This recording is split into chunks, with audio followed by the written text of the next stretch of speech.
For our lesson on the offset sectional, we're going to use a drawing from our book called the fixture frame on page 34.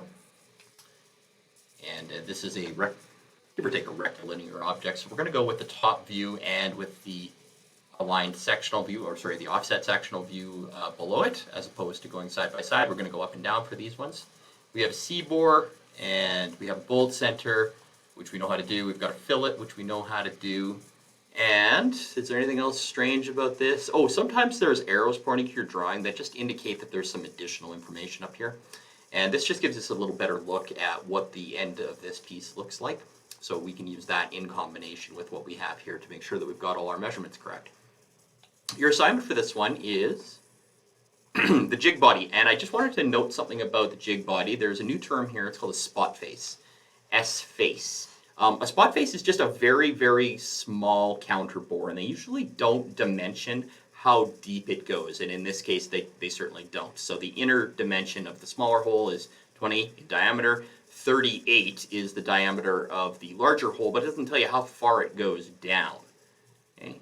So what we do with the spot face is you can just kind of eyeball it and go down, you know, maybe in this case 5 or 10 down, just to indicate that there is a little bit of a counter bore there, but it's not it's not significant enough for them to give a depth measurement. So I think using maybe either 5 or 10 is enough on this. You should be able to see it in the offset sectional view, but it should be pretty minor. This is another example of where they give you more dimensions on this object in this section here. So at this top part, there's a little bit more information up here if you're wondering about some dimensions that you seem to be missing.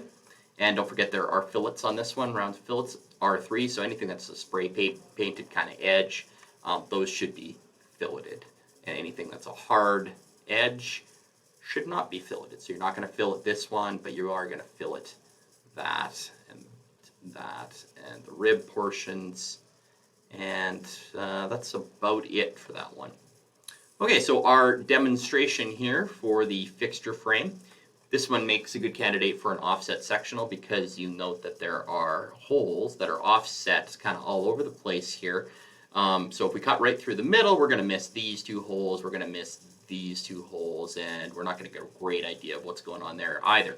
So what we're going to do on this one is we're going to do a cut line that makes sure we take every piece of this object. I completed the front view already.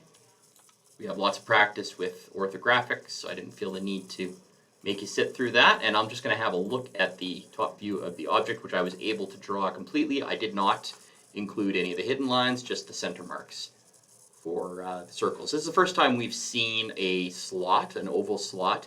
Typically with an oval slot, you'll include 2 center points, and that would be the center point of those 2 circles that I used to make those slots.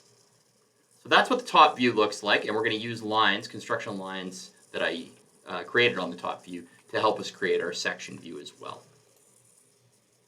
Okay, so there's an example of some of the lines, and here's some more. I'm going to change this line right here to a blue layer.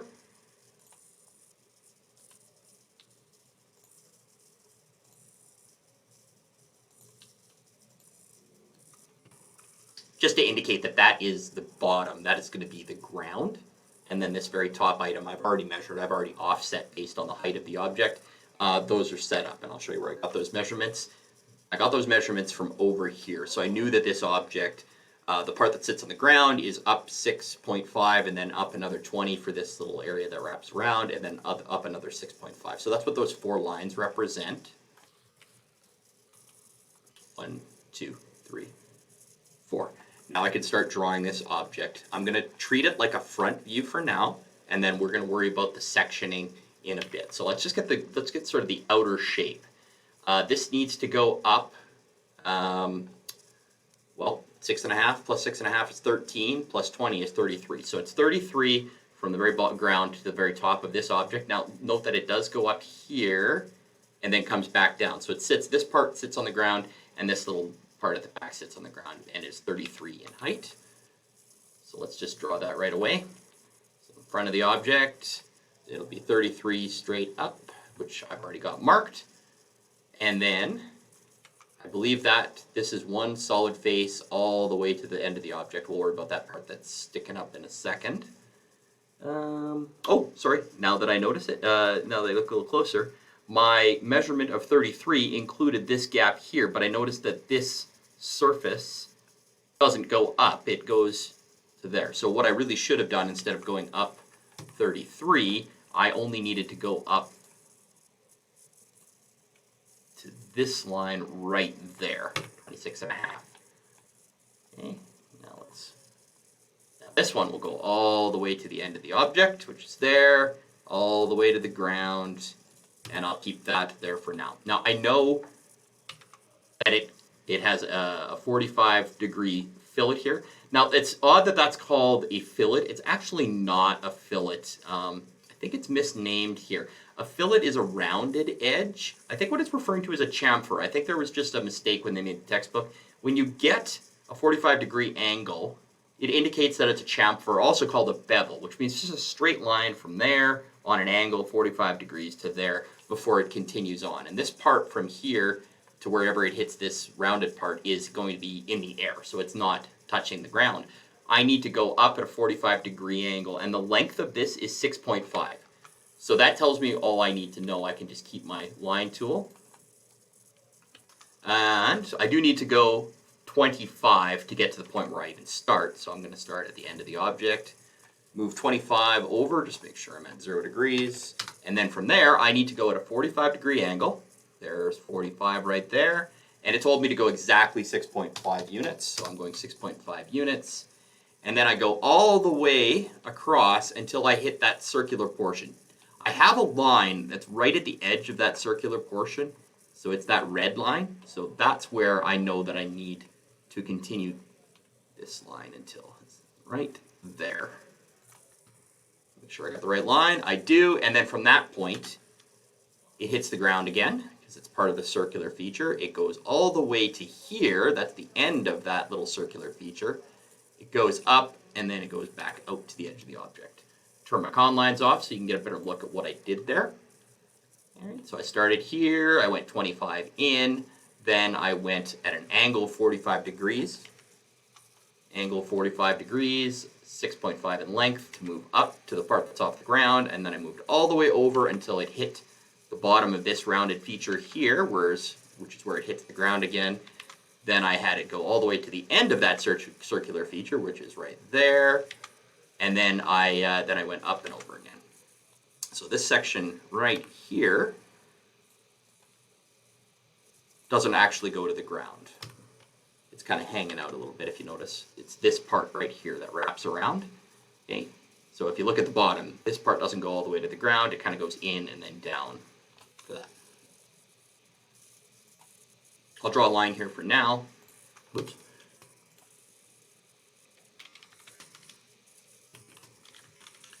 Line here for now, just to.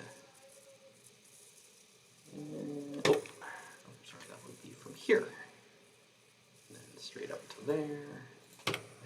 And all I'm doing right there is I'm just noting that this is the very edges of this piece that goes all the way through and touches the ground. I may get rid of that later, but I just wanted to note for myself what's in the air and what's not in the air.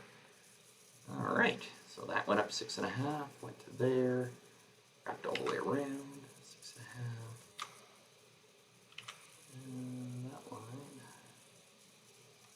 Okay, no, I'm going to see this. This is one continuous line. Even though the indent's there, it's one continuous line that goes all the way around. So I actually did make a mistake there. This line here, you wouldn't actually see. What you would see is this line going all the way to the end of the object.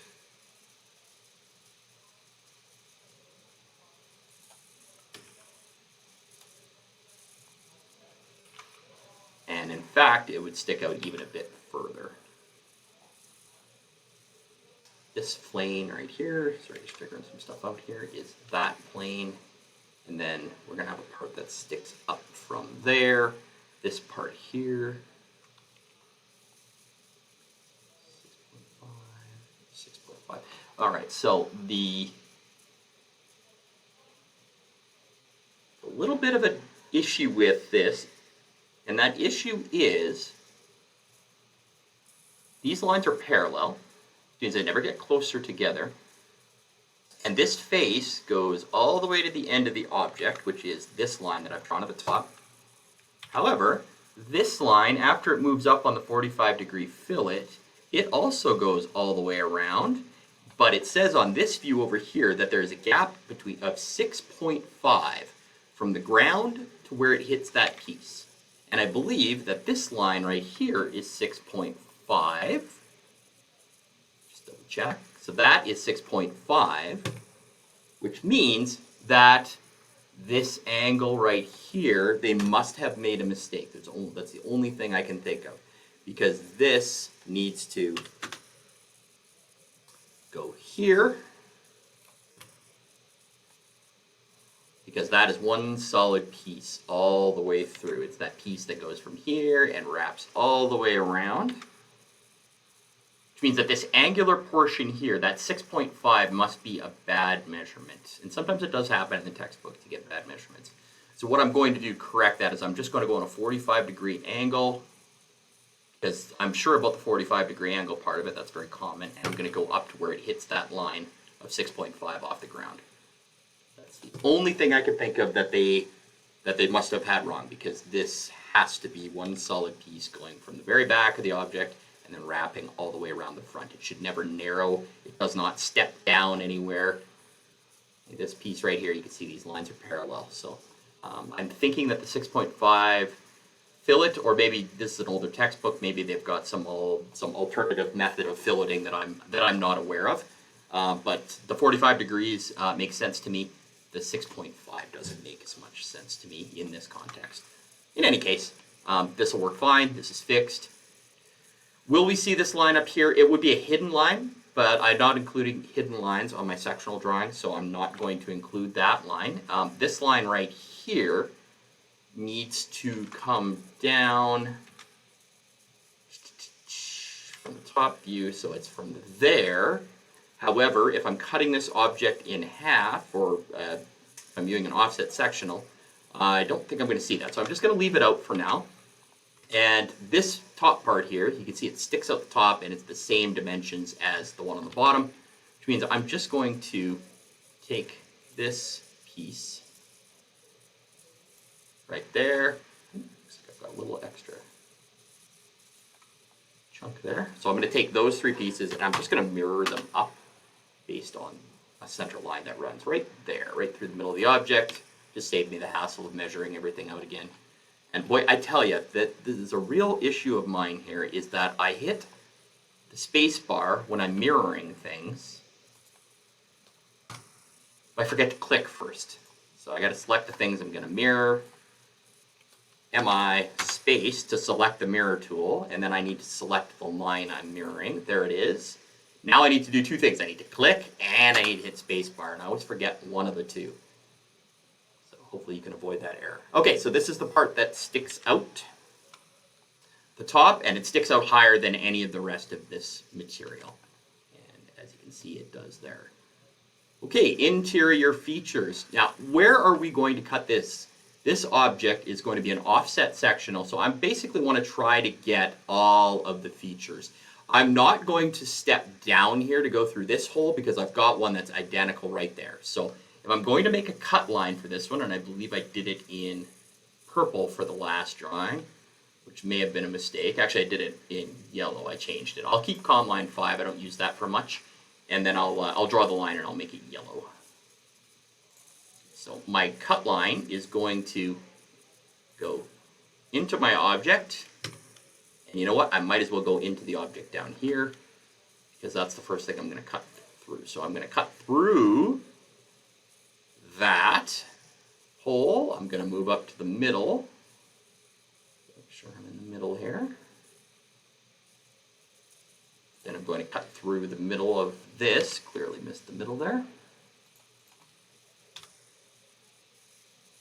Easier if I had a con line indicating where the middle was, but I should be able to kind of cheat it here. That's the center. Trace it straight back. Make sure it's vertical. Right there. Go right through the center of this. Then I'm going to go down to here, just make sure it's vertical. Come on, there we go. I'm going to cut right through the center of that slot. Then I'm going to go back up to the middle of the object to finish off through the center of that section. So that line right there, 1,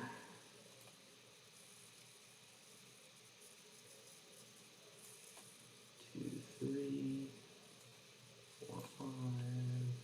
Just grabbing all of those lines that I used, and I'm going to change those to the color yellow. Remember, I can keep it on con layer 5, even though it's purple. You can manually go and change the color to whatever you want. I'm going to make it yellow, and I'm going to make, I think 0.30 was nice and thick. Was that something that we could see? Right, so there's my cut line through that feature, through that feature, through that feature, and then through the center on the way out. And I have to reflect that cut line with what I show down here. So clearly, I am going to be going through a hole, and that hole has some measurements over here. It's a 15 diameter on the outside C-bore, so it goes down. Yeah, I've only got one depth measurement, which means that that must be for the depth of the head. And then I've got it narrows to an 11. So I've already got those measurements from these. Let's just see if I've got a construction line that has the outside of those painted down. Nothing so far. Nothing so far. Okay, I must not have done it yet. That's fine. I'm going to do it in. I'm going to do it in light blue. So I'm going to turn this construction line on, and I'm just going to bring down lines from the edges, circle, and I'll just copy this CO and copy it to the places I need. I need one. Get it nice and close here. Need one there. Need one there. Need one there. Okay. And if you wanted, you could do more than that. I mean, I know I'm going to need one there, and there, there, there. But I missed that one. I did. And there. And I'm just going to move this one in because I missed. All right, so that should give me a pretty good idea where the bolt holes are, and I could also CO copy. Why would I not, while I'm doing this, why would I not also do that and that? So I'm going to need those. And I'm going to need this one as well, but that's going to need to be a slightly longer line. Don't want to leave myself a little short here. So I'll go to the outside of that C-bore. And CO to copy.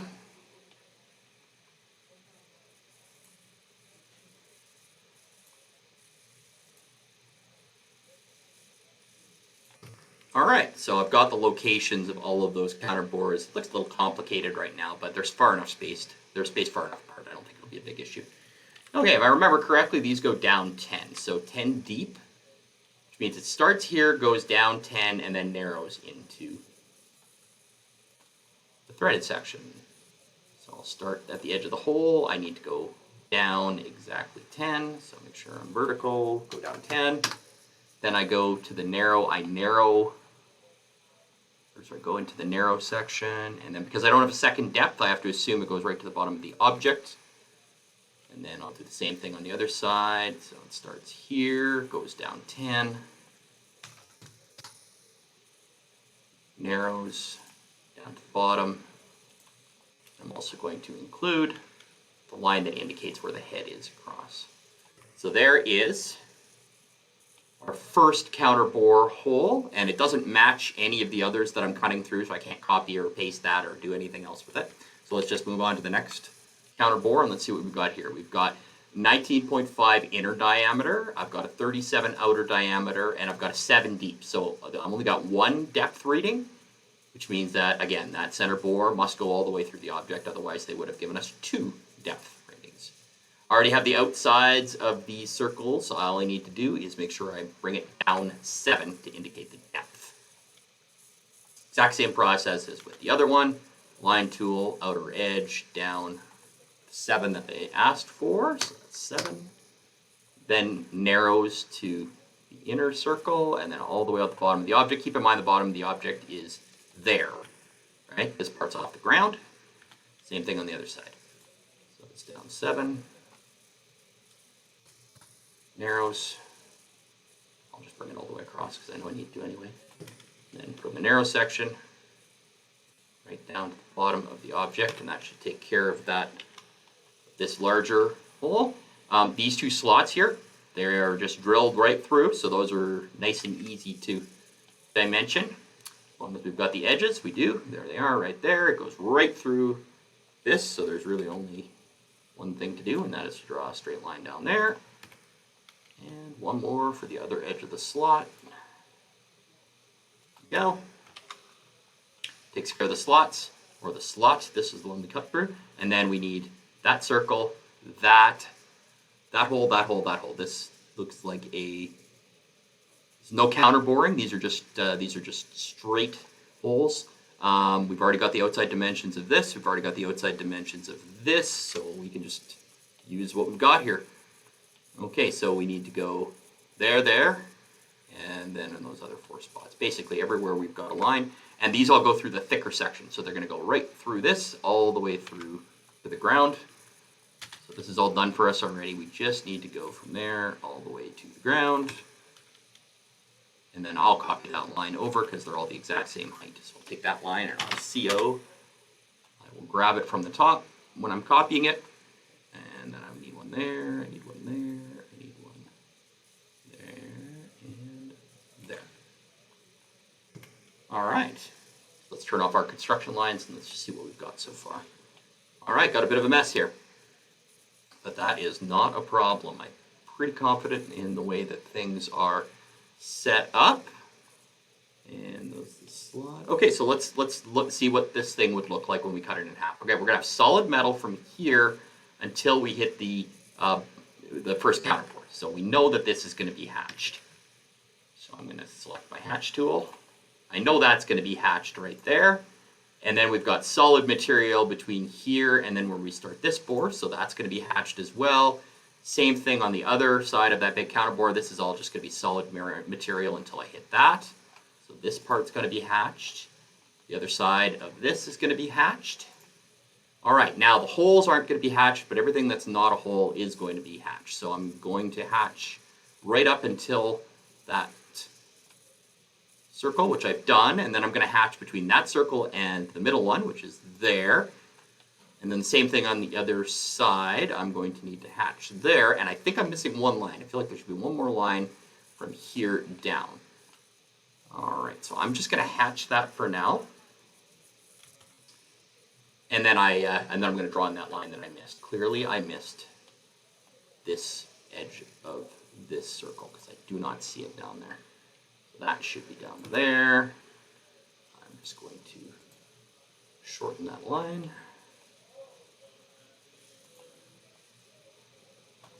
Make sure I don't change the angle at all. There it is.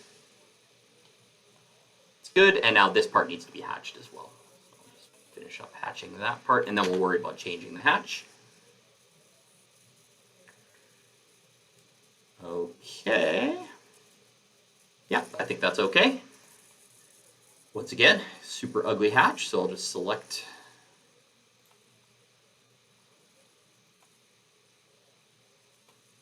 my hatched areas, and then we'll go change the properties for that hatched area. And we had line, and we like the angle 45, and then you just scale it as you see appropriate. And let's try 0.75 on this one. That looks pretty good, I think. So we'll go with that. We'll see what it looks like. Okay, happy with this, happy with this, happy with this. A little clutter here. So that's hole, hatch, hatch, hole, hatch. So that is hole, hatch, hole, hatch, hole, hatch. Yeah, we're good. Now this part right here,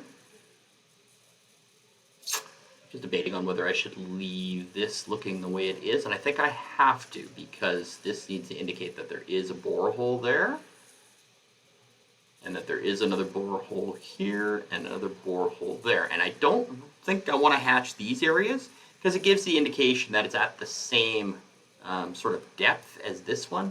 But as you can see, I mean, this one is, this circle here is sort of inset, this circular feature. So I don't want to give the impression that you know, the outer piece and the inner piece are part of the same thing. So I think I might leave it like that, even though there's a few too many lines in there for my liking. You know, sometimes this stuff is part art and part science, right? And sometimes you gotta make decisions based on what you think gives the most accurate representation of the object without overcomplicating things. Okay, so I'm pretty happy with that. I'm going to now just finish up my drawing the way we normally do, and that is by drawing some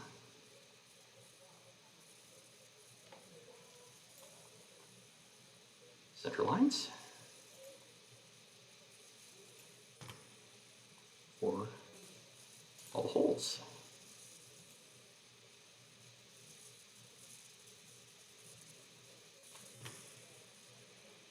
Okay, pretty happy with that. And then I'm just, oh, am I though? Doesn't look like it's in the middle, does it? Just going to change this so that it is actually in the middle of the object. There we go. And then bring it down. Didn't have it quite in the center of the bullet hole. Now I do.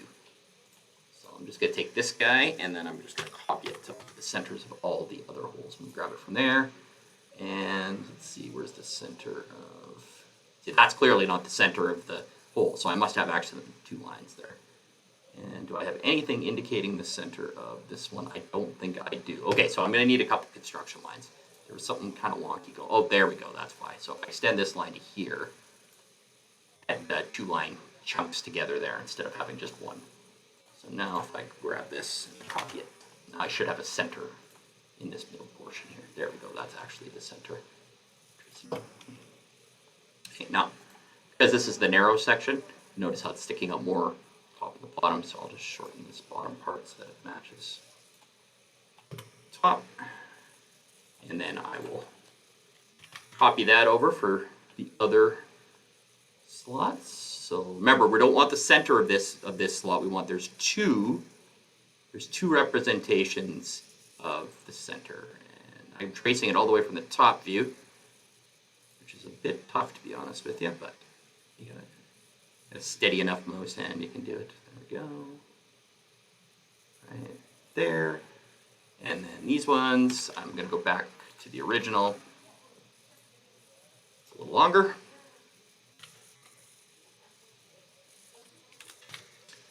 And I'm going to copy CO, copy, and we'll copy that from there. Up to the center of this, there, and this is actually the widest part, so a little bit more, and then copy it twice more for these bores. Do I have a center point for those bores there? I don't, so once again I'll have to go up and just very whoop. Do that.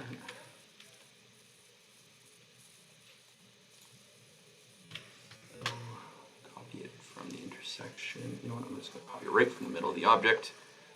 So that's the center of that hole. I'm just going to drag it down right to the center and center. And the same thing over here. I need to find out where that center is. Let's get used to these little tricks for aligning things. It makes your work a lot easier.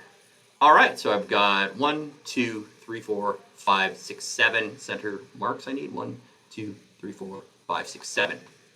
That looks like it's in pretty good shape. We followed our cut line. Metal, hole, metal, metal, hole, metal, hole, metal, hole, hole, metal. Sorry. Hole, metal, hole, or slot. Metal, metal, slight overhang, hole, metal, hole, metal, hole, metal, hole, metal, hole, slight overhang. All right, so that is an online offset sectional. I'm going to turn my title block on to see how we're lined up here. Not horrible, actually. So I think what I can do here, that's narrow at the top, but I think I can make it.